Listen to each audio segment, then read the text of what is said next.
Bethel Clouds TV, empowering lives.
tionane rekio tuokaga yo mwana tokuiguana otireka yo ketawe otireka yo ketawe otireka yo ketawe wewe mwaneneka wewe kaiguiguana wewe kayohana nazia onyeshana siakuwa moja onyekoroshika moja moja netuokaka etekera kwara nayo maribu etekera watohonia na limohito etekera mwanani etekera waikoroka waina wamoja tuogerera kumona anetuokaka otoigwera wamoja afatara maitore kayo marikereria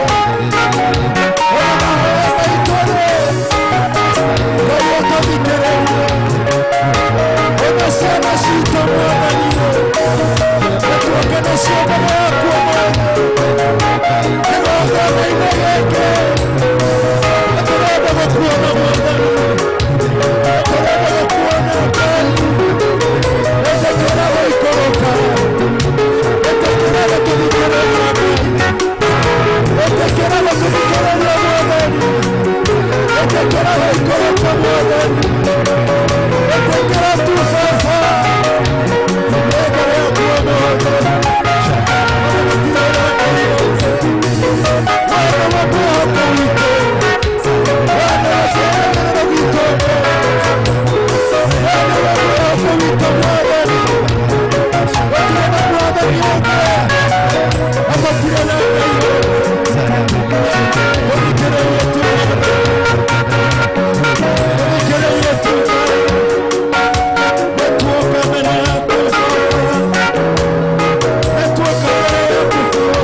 tunakuomba, shuka mahali hapa, tendea mtu hapa muujiza wake, msaidie. Aliyefungwa akafunguliwa, aliyeshikwa mateka akaachiliwe huru, wale ambao wako chini ya magonjwa na chini ya mateso mbalimbali siku hii wakaweze kuachiliwa. Ninaomba Baba ukashuke kwa njia ya kishindo kikubwa, ukajidhihirishe kwenye nyumba hii ya kwamba wewe ndiwe umetawala, wewe ni Mungu na hakuna Mungu mwingine. Ufalme wote ni wako Jehova. Shuka leo, jidhihirishe. Ni katika jina la Yesu Kristo naomba na kuamini. Somebody say amen. Amen. You may be seated in that seat of miracle. And leo tumesoma nini asubuhi? Don't be offended. Now I want us to look at what are these causes, a few causes of the offense. Ni nini inasababishanga the offenses zinakuja? Bwana Yesu asifiwe sana. Pita nipatie hii hapa. Hii imetoka wapi? Ni hapa ama ni ya wapi? Tusitumie vitu alafu unaulizwa leta bill. Unatumiwa bill. Maria amekuja leo ama yako mode? Ni alaikamoka. Leo kana roshini. Meugiri ati. Mama na karifoti gaito.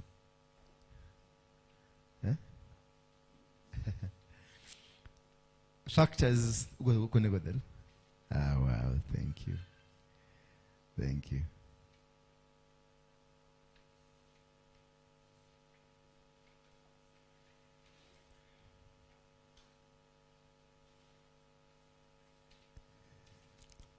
Wow.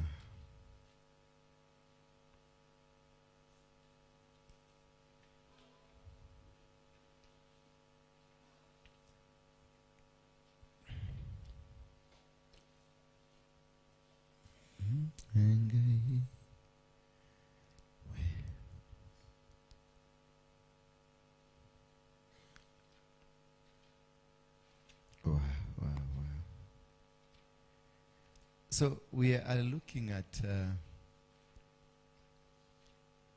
do not take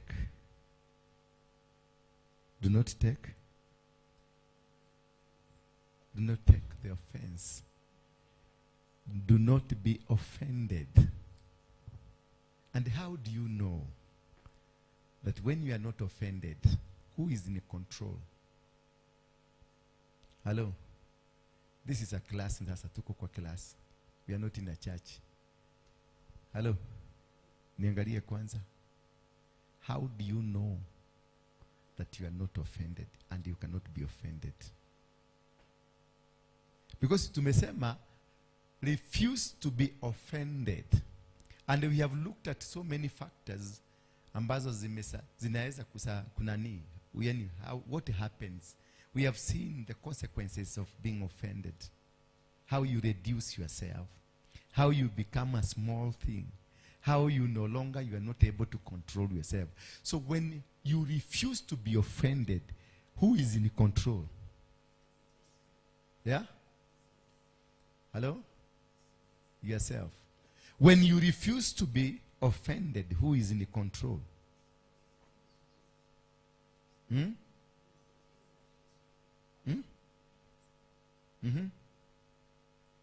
Who is in control? Yeah? It is God. When you refuse to be offended. Because offense is a daily something that happens around you. Every single minute, there is something unusual in your life that is about to happen. And all these the things that are happening in your life, they are the one that pushes you to the offense. So when you find you are in control of yourself, when you find that you are no longer offended, God has taken over.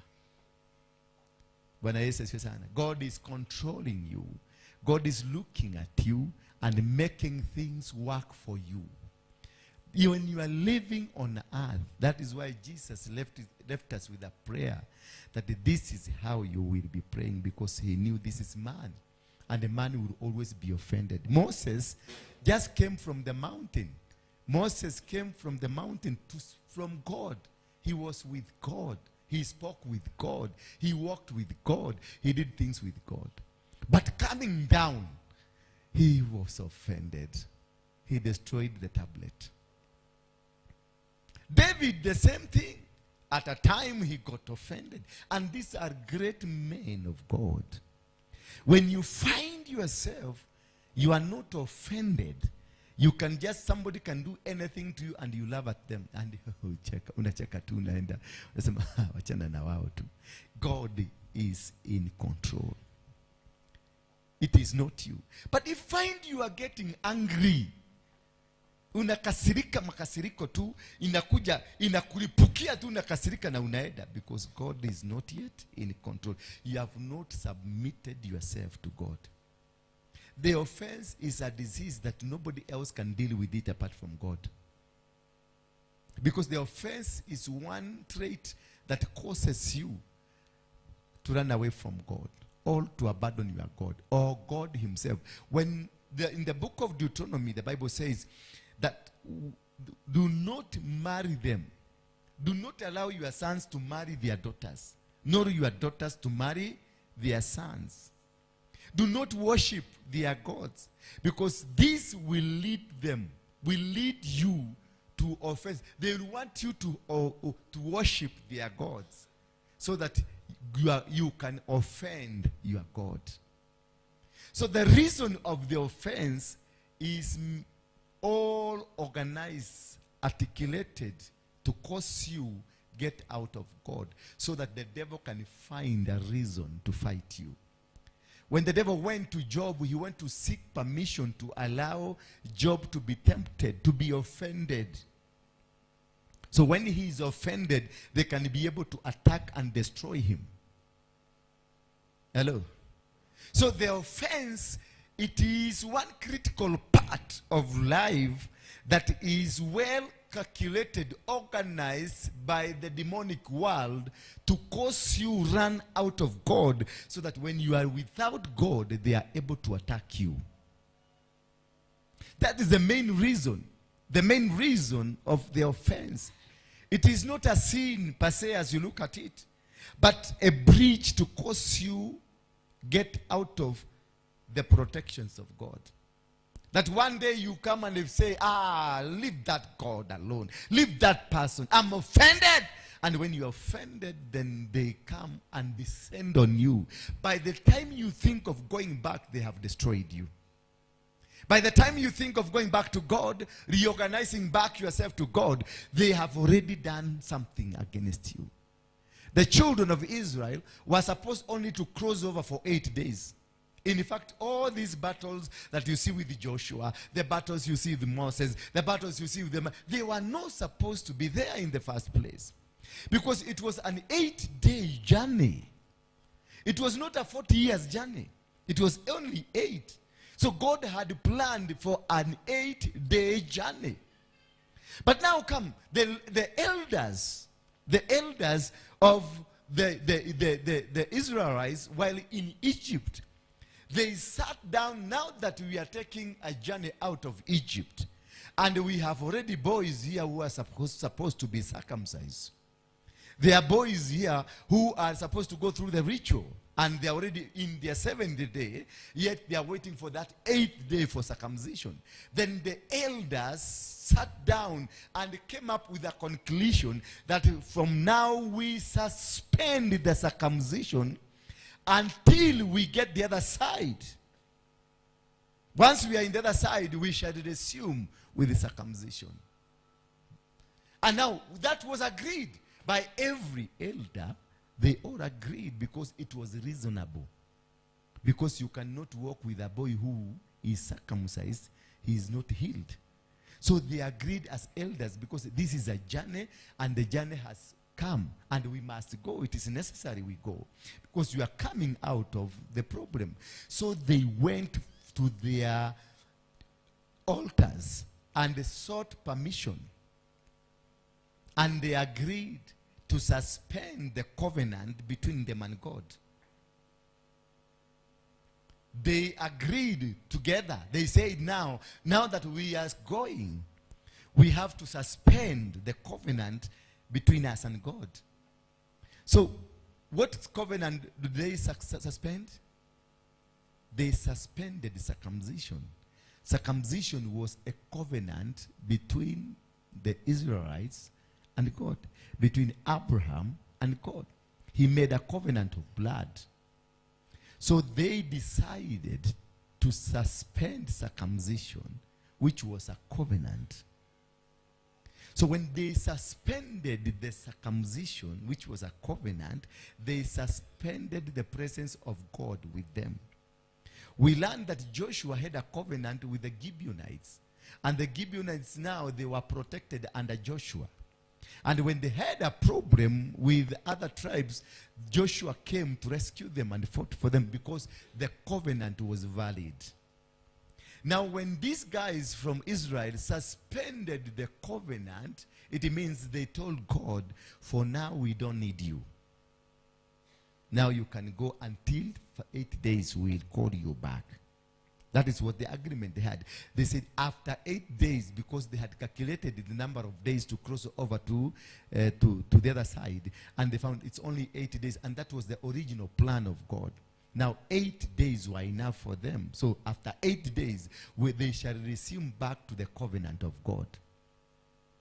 So within that 8 days, when somebody persuaded them to abandon the agreement between Abraham and God, that is the days they lost it all. Within those 8 days, they lost the map. They lost the control. They lost the plan. They lost the direction. It took them 40 years to regain back into the covenant of God because they suspended. They told God, we don't need you for 8 days. You can go and rest. We shall call you back. When you suspend your relationship with God, it is because you have been offended and agreed to the offense. When you agreed to the offense, you suspend your God. Because when my God brought you to me, and when God brought you to me, there was a reason. When we start a work with you and then at some point you stop the work, maybe perhaps the work that God brought you to come and do with me has come to an end, number one. Number two, you have decided to terminate the work. And number three, you are confused. You don't know what you are doing. Because when God decided that amelete Koki kwa ministry he brought Koki in a particular season, for a particular reason, for a particular time. When you come into a relationship with a man or a woman, it is God who organizes for the relationship. So it's upon you to know how to walk into the relationship and walk into the plans of God, not the plans of the devil. Because once they realize there is a relationship between you and me, they start to hatch a plan to make sure this does not work. So what they will do, they will make sure you are regularly offended by someone. And once you become regularly offended by that person, you continue abandoning the relationship and abandoning the plan of God. Because there are two plans in human being, the plan of the devil and the plan of God. In any relationship, in any business, in any ministry, in whatever that you do in life, there is a plan of the devil and there is a plan of God. The plan of God, God guides it. But along the way, the devil will always be trying to persuade you, to stop you, to make you move from this angle to this angle, to get they get you offended. Your boyfriend is doing this. Your boyfriend talks this. Your boyfriend does this. And you get offended and you start repeating the same mistakes because they will hang on where you got offended first time. If in the first relationship you got offended because you found him with a girlfriend, the second time they will organize for the same another girlfriend. The third time they will organize. So in your mouth you will always be talking about a particular problem, and that is what they have hinged you on. So you will always be on that. You go 3 years, again, you start the same problem that you had last year. After 3 years, again, another problem you had that year. The same problem, but changing in colors. The problem that then was red. The problem today is green. Because there is an offense planted. There is an offense planted. They only plant an offense so that they destroy what is ordained by God. The entire mission is to destroy which that has been ordained. Because your relationship, your business, your ministry, whatever that you are doing is ordained. Because God says, I had a good plan. And in this plan is to make you prosper. In this plan is make you succeed. In this plan is make you move to the next level. So for them now, they sit down in their committee and they now know what makes this woman angry. What makes this man angry. What makes this company, what makes this director of this company angry? What can we do to make him angry so that he can abandon the mission and divert the mission to another mission? Because all what they do, they cause you to be angry and then they immediately divert you. They immediately divert you to a new frame. And in that new frame, God is not in it. So they will allow you to swim in the new frame. You swim in the new frame only to discover that you got lost long time ago.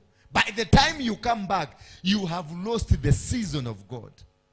Because all what they want to destroy in you is that season. That season, to the commencement of the power of God in you. The commencement of what God has in you. Because what God has in you, it is the destiny. And in the destiny, that is where you are going to be successful. That is where you get right in your life on earth. So what they will make sure, the offense is not to be permanent, but to make sure you don't get into the destiny. Because you are supposed to get in your destiny tomorrow. They cause you to be offended now. So by tomorrow you are angry. By tomorrow you have suspended the covenant you have with God. By tomorrow you have suspended everything. And by tomorrow you say, I don't want their job. I can't go there. Leave them. Those are bad people. And only, that is the time in the midday, 12 in the midday, the first second of midday, that is the time God was striking. Then after you have finished, after they know that they have offended you and they have caused that to happen, they withdraw immediately. And they leave you with regrets. You said, oh my God. So the director came today. So the interview was done today. And then they will make sure somebody comes to whisper to you that in fact they were looking for you. Because they knew you are the only person who had the qualifications. That statement will come. That they were looking for you. In fact, they tried to call you. Remember, yesterday you switched off your phone because you are angry. And you forgot to put it on. And once the interview is through, that is when you remember to put on the phone. And you find people were calling you. They were telling you that it is you we are waiting because we don't have somebody, a qualified candidate. Now the devil will come to give you information that in fact, they were waiting for you. In fact, you are the only qualified candidate. After they have done, they made the damage. So, how do you know? Not unless now you put God in your life, allow God to control you, you will forever miss chances. And most of you have missed chances because you have never allowed God to be in your case. The moment you allow God to be in your case, he will interpret some of the problems you are facing and some of the things that they are pushing to you. You will be able to know this is fake, this is masquerading spirit. And the moment you know this is masquerading spirit, you are able to contain the situation. You know, God has supreme authority and absolute power over all things. He has supreme authority and supreme power over everything. So even when the offense is coming, this God is able to know the offense and he will cause you not to be here. He will cause you not to be there. He will cause you, and he will even stop. And that is the why I was teaching you last time about the sun, the moon, the star, and the morning. That you command the sun, because there is an authority that was given into the sun. Sun was given power to rule during the day. So the ruler of the day, the king of the day, is the sun. So if you don't negotiate with the king of the day will not yield to you, because the sun will stop, will tell, don't give him. Because power of rulership, power of ruling is given into the sun by God. That God said, sun shall rule during the day. And then in the night, moon was given power to rule in the night. So you also have to negotiate with the moon. And then the star was given power to rule over your life. And then the morning is given power to rule over what will be happening around you. So that is why we command the morning. We command the sun. We command what? The moon and the star. We command them. When you command them, then nothing will be allowed to come around you that can cause an offense which can remove you from the presence of God. You need always to walk in the presence of God. And when you walk in the presence of God, you win battles because God is in it and God is around you. God has covered you and has given you the power even not to sleep like Josephine. Praise be the name of God. What does it mean when God is in control? In the book of Ephesians, chapter number 1, verse number 11, the book of Ephesians, chapter number 1, verse number 11, God works all things according to the counsel of his will. God works all things according to his will. So in the will of God, we are prospered. In the will of God, we are planned, we are organized, we are negotiated into where God wants us to be. So when you are in the will of God, you find yourself where God wants you to be.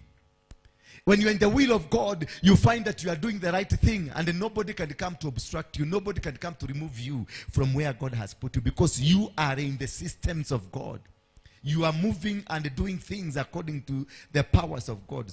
So if we can get Ephesians 1 verse 11, please.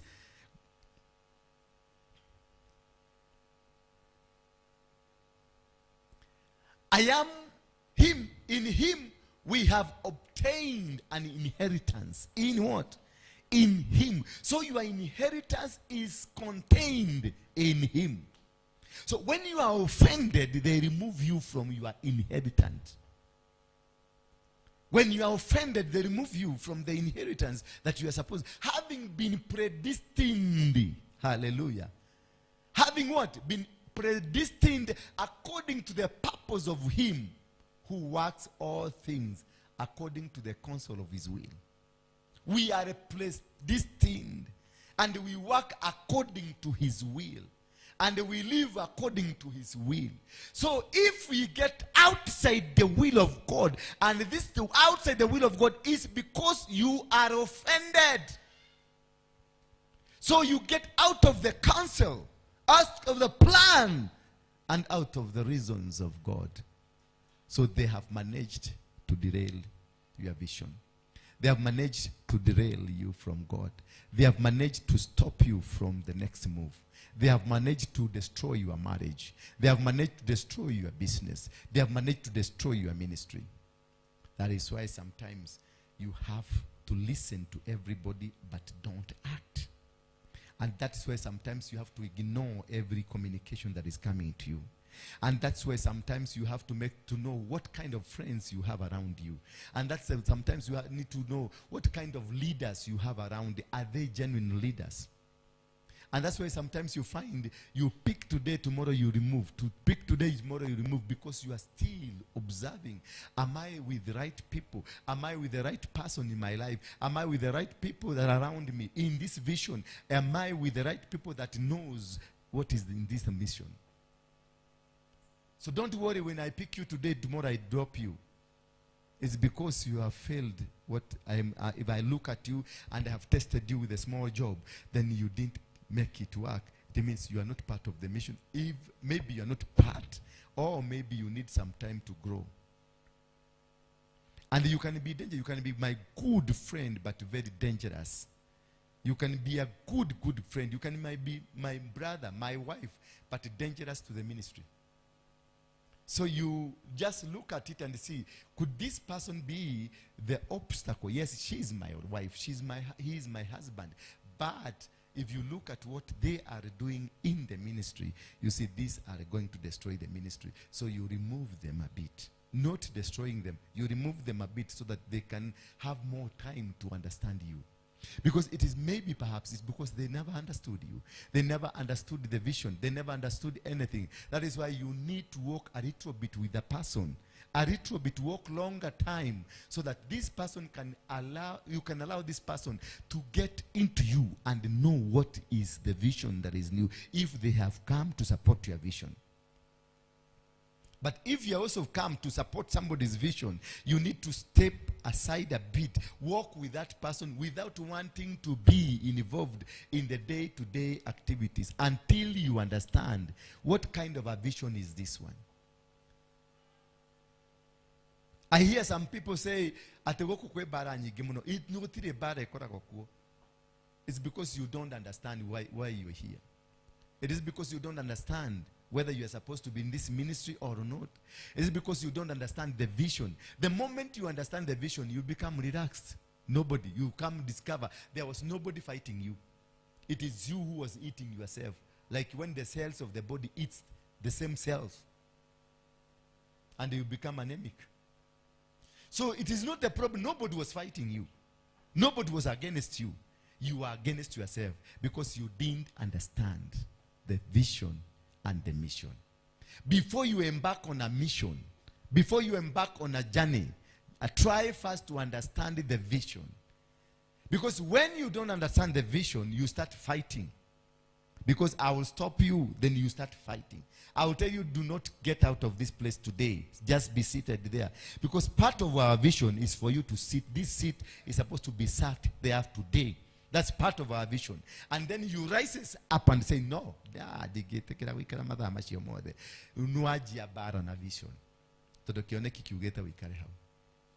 So when you start the war with a vision, the vision will start fighting you.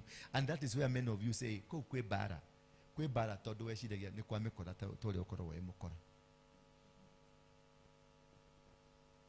but when you are at peace, you are there. And you have understood the mission. And you have understood the class. You have understood where we are headed to. Where the plan is. You will not be offended. And once you are not offended, you are in the right season with God. The plan of God is in you. And His will is in you. God makes things to happen. One thing that God does, He designs. God is a designer. He designs you. He designs your life. He designs every plan in you. He designs the systems that you work around with. He designs the movement of your life. He designs who to come in you. He designs who not to come. He designs who to support you. There are people who are short-term people in your life. There are people who are mid-term with your life. And there are people who are long-term with you. And there are people who are permanent with you. So when people come and some go, they were short-term because their goal was just to deliver and go. So if they try to sit and try to understand the vision, they will cause commotions. Because they are not supposed to be here. They're supposed to drop the mission, to drop the box and go to the next office. Because they're also carrying a luggage for the next office. There are those who come and stay a bit to show you how to open the box. Then once they open the box, then they will show you how to connect the gadget. And the gadget will be connected. The wire will be working. The TV now is working. They go. These people are sent from Quickimat. These people are sent from Quickimat to come and they fix your bed. Once they fix your bed, they go. They will not stay there. They will not sleep on that bed. Then we will have somebody who will be working in that house. You walk with her. You walk with him in the house. She will be cooking for your food until such a time now she feels to go. And there is this wife that you will stay with, or this husband you will stay with permanently. Those are different people with different visions, but accomplishing one mission. They have different visions, but their accomplishment, they're working through a process of one mission to make this house become complete. The quick mat person will make your living room become good. The housemaid that is cooking or making your bed or making your clothes, she will be there to support you as you go on until you get that precious woman to become your wife or to become her husband. You find the mission was worked on by many people, but to accomplish the mission that God has in you. So that's say God is a designer. He designs you. He designs your movement. Number 2, God ordains. People that come in your life are ordained to be in your life. They are not just ordinary people. They are not just people that I came just that nilikuwa napita nikafikiria nikusalimie. No, they are ordained. How they come to you, they are ordained. How you come, you relate with them, how you meet them.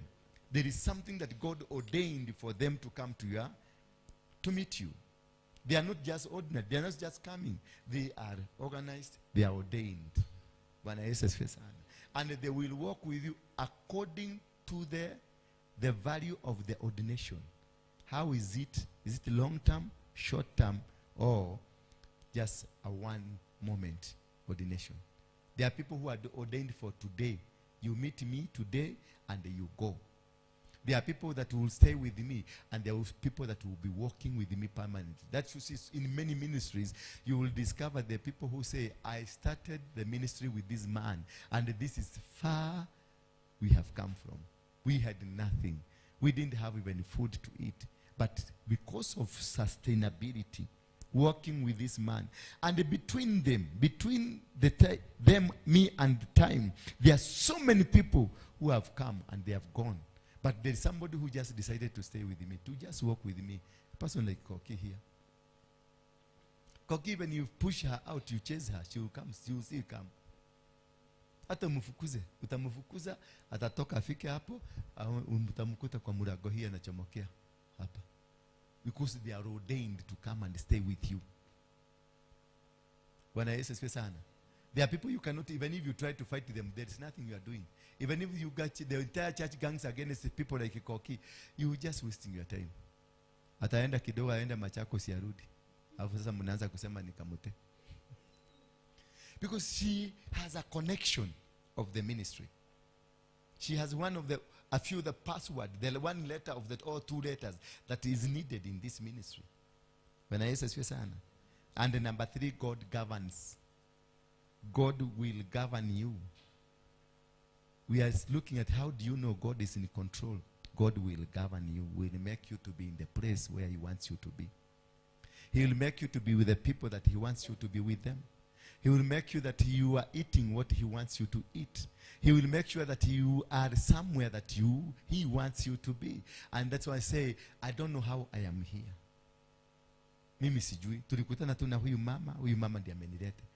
Only to find this mama was carrying the key, the small key that you needed for the next level of your life. She was carrying. And how you met where she had a punch of a car. So you came out of the car to help this woman. And as you are helping, then you made some relationships. She gave you a card. Then tomorrow you call her, come out for a cup of tea. Me, I'm thinking nimepata girlfriend. Kumbe God anajua huyu ndiye amebeba kifunguo. So with my evil mind of thinking a girlfriend, God has another mind that I'm connecting them. And once she gives me the key, she disappears. Bwana Yesu asifiwe sana. How do you know God is actual in control? God has a purpose, and that purpose will triumph any of our plans. God has a purpose. And his purpose defeats any plan that we have, supersedes anything. So you find that we are trying to plan a church to walk this way, but the plan of God is the church to walk this way. We will try to push things and the things will not work, but when we get out of the things, you see the flow inakuja. The purpose of God will triumph over our purposes. That is in the book of Proverbs 19 verse number 24. The book of Proverbs 19 verse number 24. And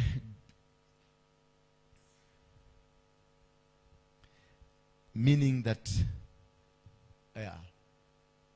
The sluggard buries his hand in the dish and will not even bring it back to his mouth.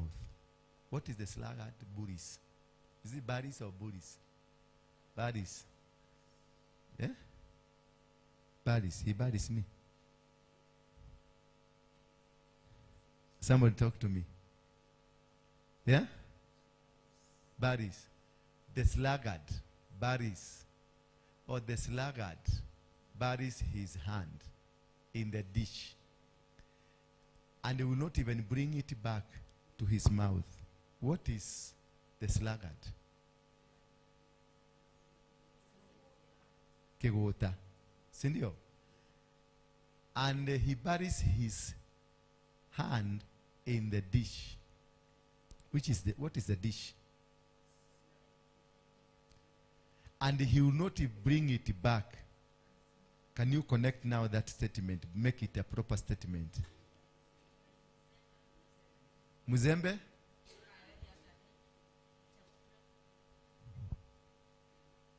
The sluggard anarusha kwa dish, lakini kwa sababu ni mzembe hawezi kuilete hapa kwa mdomo. So do we have like those people here? Are they in our lives? Just lazy people. They talk a lot, they do many things, but if you get deeper into them, there is nothing they can get out of it. You give them a responsibility, but you give them 2 weeks, and with the responsibility uliwaachia, unaambiwa imefugwa. Ulimwachia kaduka asimamie, ulimwachia watu aongoze. By the time you come back, watu walitoroka, watu wakaenda. Bwana Yesu asifiwe sana. So this is kind of dangerous people. So God can turn evil into good. In the book of Genesis, chapter number 50, verse number 18 to 21. The book of Genesis 50, 18 to 21. His brothers also came and fell down before him and said, "Behold, we are your servant." You see, this thing for them, the brothers, they saw evil. They wanted to kill this man. They wanted to destroy this man. But eventually, they don't want to be their brother. They don't want to be his brother. They want to be just servants. Because God will change a situation that to you it looked like it is useless. To you it looks like you have won the battle. To you it looks like you have succeeded. But in the plan of God, he is doing this today because he wants to use it tomorrow to put you to shame. So do not be worried over today's situation, because a today's situation may be calculated for tomorrow's situation. The today's situation, you are down, you are not working, you are doing nothing. But God has a good plan for you tomorrow. And this good plan for you tomorrow is to put the shame of yesterday to become the glory of today. To become a statement, to become a testimony for tomorrow. Because that is why I normally tell you about my testimony. Because my testimony, it was dark story. Those times you were praying for me, you had a novena book to pray for me to die. But today, you are carrying the same novena to pray for me to grow, to be there forever. You see the irony of life. Yesterday, they were saying this man should be killed. This man should do this. This man to do. So there is a story of today. But there also a story, the same story of today. It is a platform for a tomorrow story. Are you getting something? Are you understanding me? And number 3, God has ultimate rulership. He governs the world according to his purpose and plan. God has ultimate rulership. God has ultimate rulership. He governs the world according to his purpose and plan.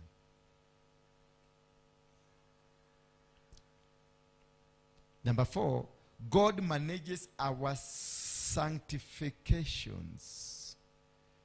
God manages our sanctifications. That whatever we do is under control in the will of God. He is working in us. And it is only with him that we can find purpose and joy. He is working in us. And in him only we can find purpose and joy. In him alone. Not anywhere. You cannot find purpose and joy. So purpose is hidden in God.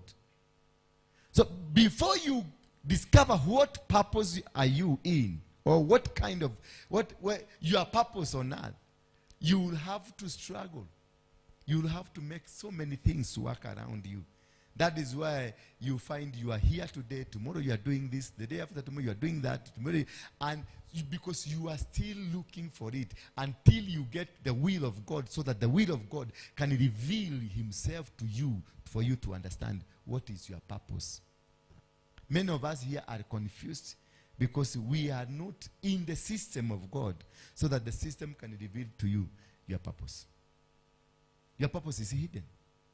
So do not be offended, because when you are getting offended, that is the time you lose to understand the purpose that is in you. Are we together? That one, let's look at the book of Philippians 1, chapter number 6. Chapter number 1, verse 6.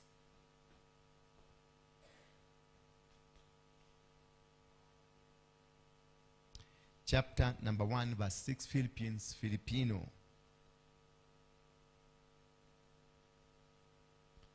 His brother,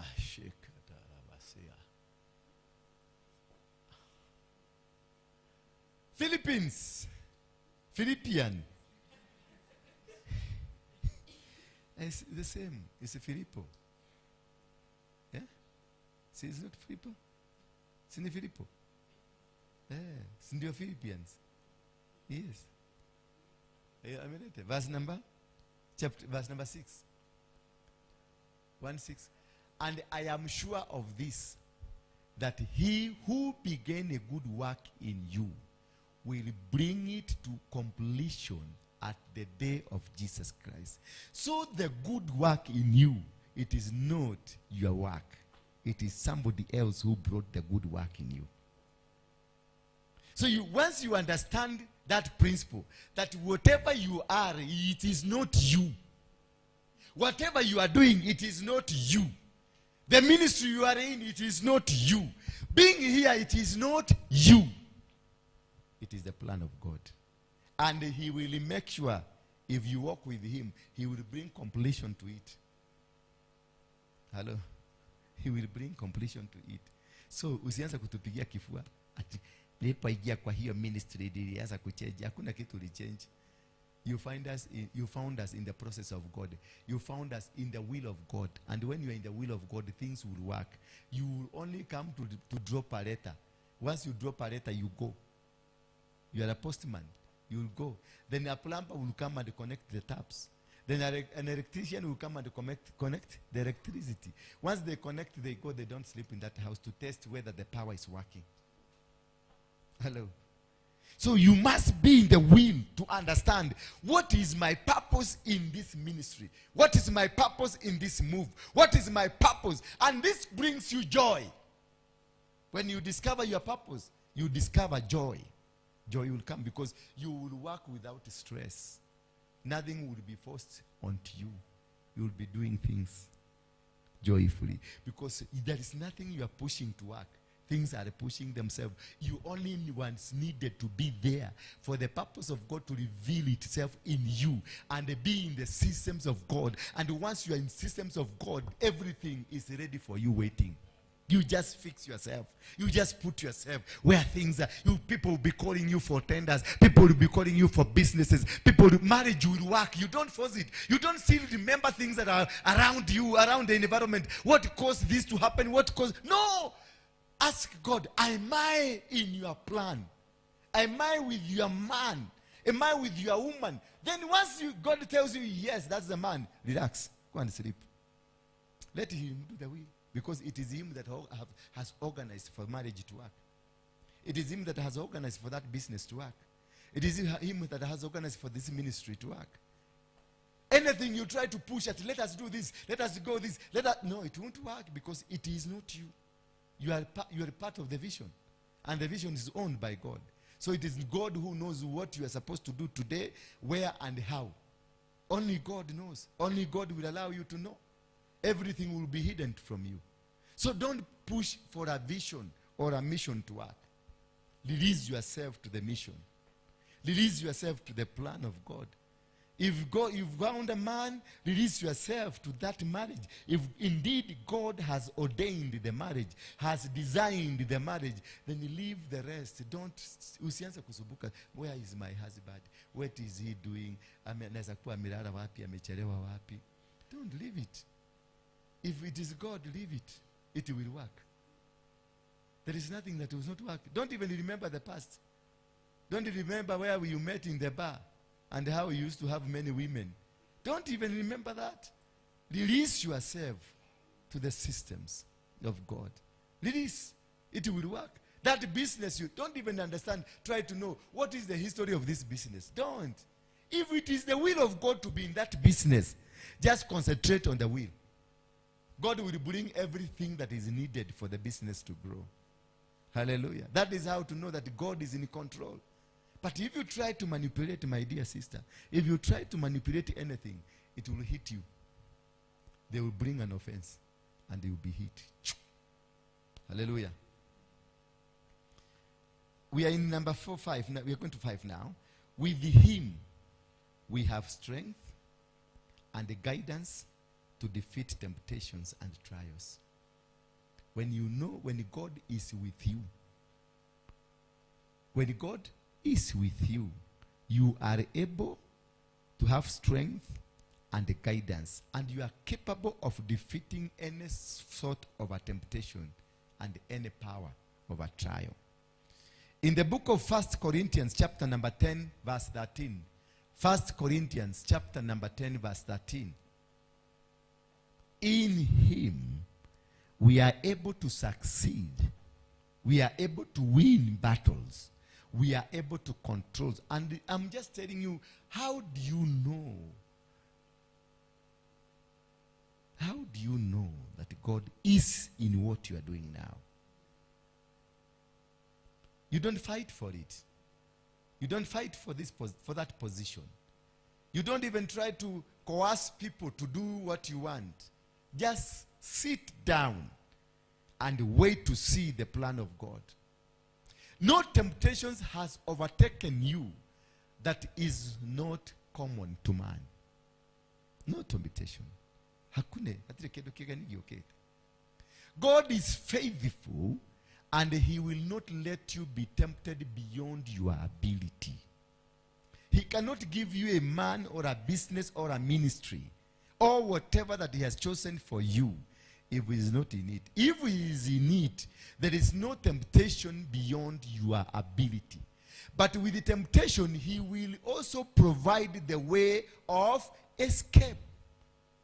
He will allow these things to happen, but he will always provide a way for escape, that you may be able to endure it. He gives a way so that you can be able to endure the purposes. So he will not give you a land that is not occupied. For those who find favor with the men or with the women, don't think that woman, as beautiful as she is, she didn't have somebody who was writing messages.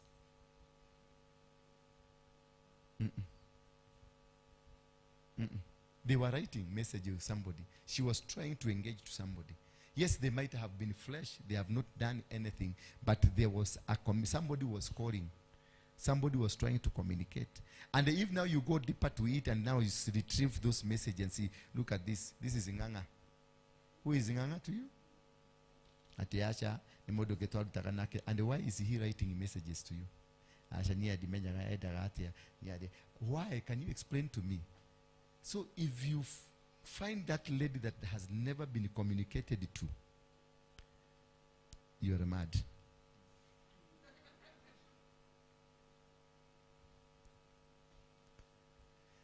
If you find that lady that has never received an emojo, a holy one, a heavenly bound, that emojis does not get her, her phone has immunity of receiving emojis, there is a lie. There is somebody who is lying somebody. It is you now. Ask God, this man has been brought to my life. Are you in need? Then God will say yes. If he says he was, go relax. Emojis will disappear. Nobody will know how emojis will disappear. The women around this man that were so many, they will just disappear one after one. Hello? And the concentration, the man will have concentration because God's purpose in it is working. Hallelujah. So do not be offended because there are so many women calling. Like in me now.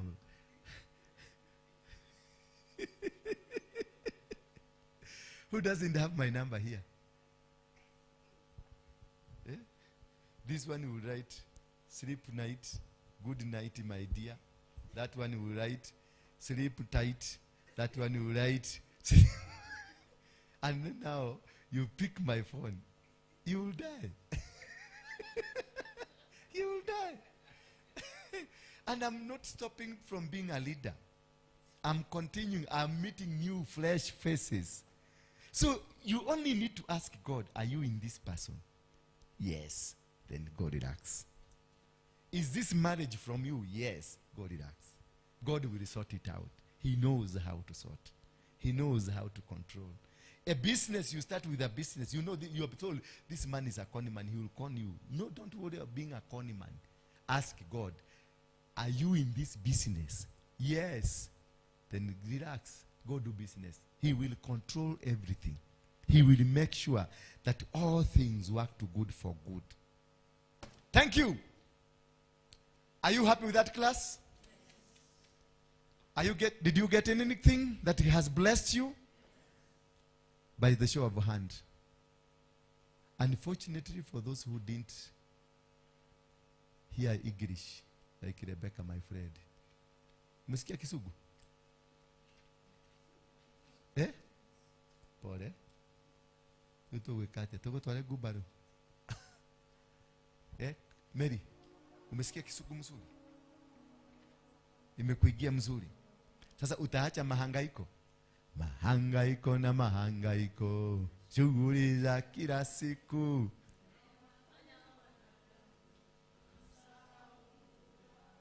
Nimeona shule ulikuwa naimba hiyo sana. Mahangaiko na mahangaiko yamemfanya wanadamu. Yes, mahangaiko na mahangaiko. Why do you have mahangaiko? Because you did not understand whether God is in it. The moment you understand that God is in the process that we are doing, God is in this church, God is in your life, God is in that job that you are employed, God is in that man that you have, God is in that business you started, God is in that country you have gone. When you are in the plan and the organization capacity of God, hata utoke hapa uende Russia, ni Mungu amekutuma Russia, He will cause everything to happen. Me, I went to Russia without knowing anybody. How I got my visa, I was at Serena. Somebody, nikakutana mtu akaniambia, would you want to go to Russia? Yes, bring your passport, shika. Another 20 minutes, angalia email yako, visa iko kwa email. I was in Russia. Nobody to communicate to. I went to Russia, I had some $10,000. Kufika Russia, I was told those are the papers. Just imagine, you have money, but they say they accept ruble. Only. No dollar, no pound, no euro, no nothing. Then immediately, as I embarked to a hotel, because I juggled around to see what hotel that is, where I can go. I went to another hotel. When in the hotel, because my phone cannot work there. My card, my debit card cannot work there. Because it's from America. And they have blocked ties with America and Europe. So I am given a phone call. I call somebody And then this somebody was asking me, did you prepare yourself to change money to ruble because in that country they don't? I told her, I've just been informed. Right now as we are speaking, I don't have where to sleep. She paid, she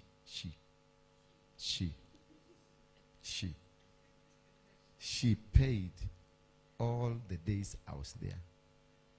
She told me, your card will not work there. I forgot to tell you. I forgot to tell you also, your dollar will not work there. Your pound will not work there. And your euro will not work there. So she paid for my morning, the breakfast, bed and breakfast, full board for the days. So I never spent a coin in Russia. A single coin I never spend. That is how God will ordain your safari. It is not that these guys, they don't take money. I could have changed. When I was in Qatar, there are people who came and they, you have to change your money because you're going to, but I refused. The reason why I refused, I cannot be able to explain it. Until now, when I was without, I was just vulnerable. That is when somebody calls me. She connects and she tells me that your card will not work there. Your money will not work there. But your God will work there. That is how you test to know, is God in this journey? Is God in this plan? I am in Russia. God, are you in this? Then from that day, I was escorted by 2 doves. Wherever I went, they were always in front of me. If I get into a taxi, they will go in front of a taxi until my destiny. And that is what it. And I enjoyed life. Only it was too cold for me.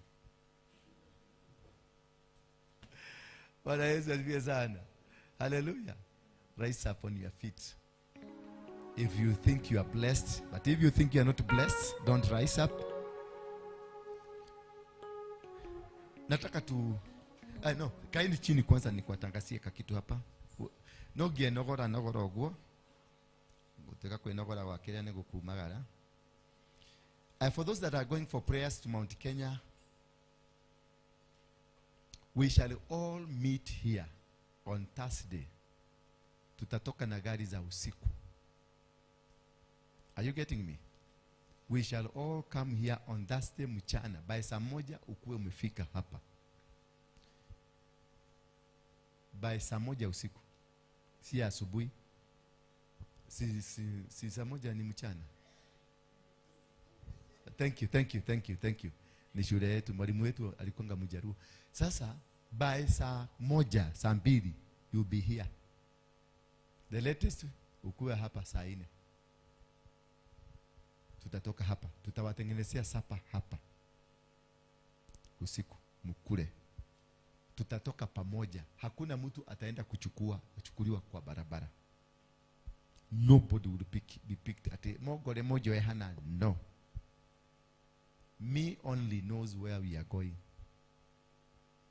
Mnanielewa? Na mchukue nguo za baridi. So all of us tukutane wapi? Hapa. Hakuna kuchukuliwa. Mumewekwa kwa wale tunaenda, mumewekwa kwa WhatsApp group. There will be communication there. Na pesa ya kulipa gate mkuje nayo. Mulipe mapema. Nataka tulipie hapa ndio tupatiwe discount. Tulipie headquarter ndio tupate discount. Na ubebe kadhari yako. Money for the gate ni 500. You send it to 0112 935 035. 0112 0112 0112 0112 935 035. Na kama ungetaka kusupport, alafu tunaenda kutoa sacrifice. Mnaelewa sana? Tunaenda kufanya nini? Tunaenda kuinua dhabihu. Kwa hivyo ujibebe dhabihu yako. Wewe ndio unajua kile kitu nataka. This is your moment. And such like a moment comes once in a blue moon. In a lifetime.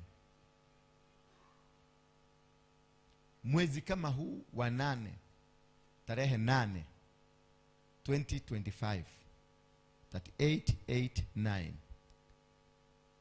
it will come many years to come. Many years to come, about 45 years to come, to around 50. Shikomia kaige 50 wakoroko. Eh?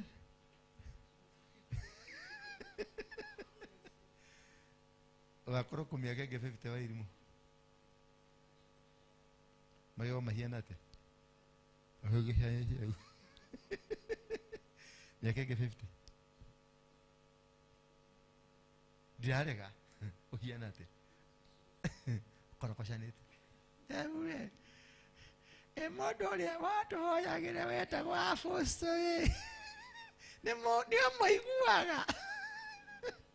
0112 ni ile namba tu, andika ile namba lakini uandike 0112. Usitume kwa paybill. Ukituma kwa paybill itaenda bank. Na mimi sina uwezo wa kuitoa.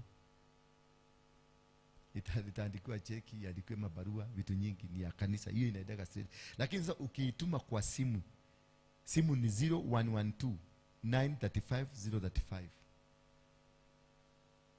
0112 935 035.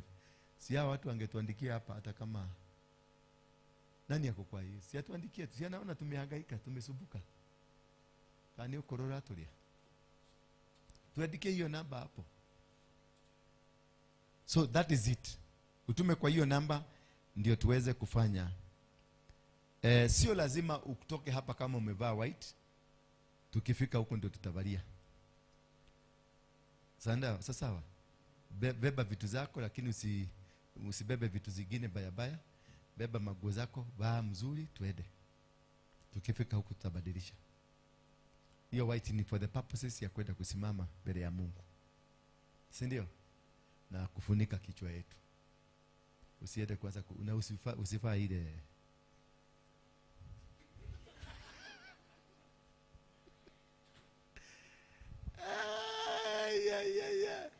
Itawezekana? Hapo chini. Hapo chini. Watu hawanagi. Mnaona hapa? Hii. Hawanagi. Wacha tu, wameshika andika. Simuko na kalamu na karatasi. 0112 935 035. Ni namba simple. Waugo tu nogo muraremo. Alafu kituma andika message ni ya gate. Thank you. Tusimame basi kwa miguu yetu. Worship.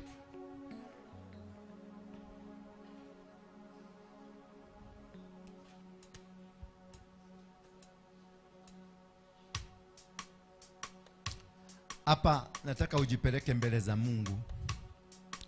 Umwambie nimesikia bila wewe. Bila nani? Wewe. Hakuna mahali ninaenda. Mwiretu ndaigwa otariho. Hatire hado igethie. Ndigihota kumenya purpose. Leteni sadaka hapa. Na hii inakuwa ni school fees. Sio kusema ati nilitoa, ulitoa ukakidhani alikwambia uingie class.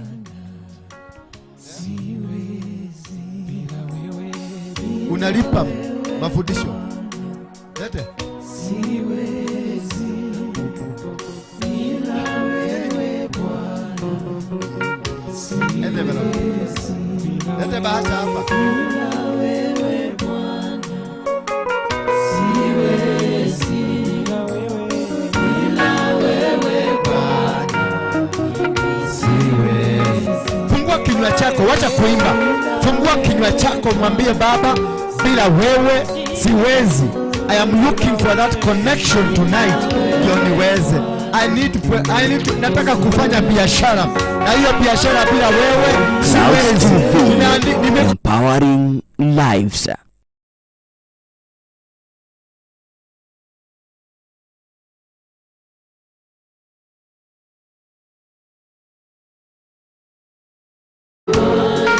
Ashas, ondoa viti.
rehema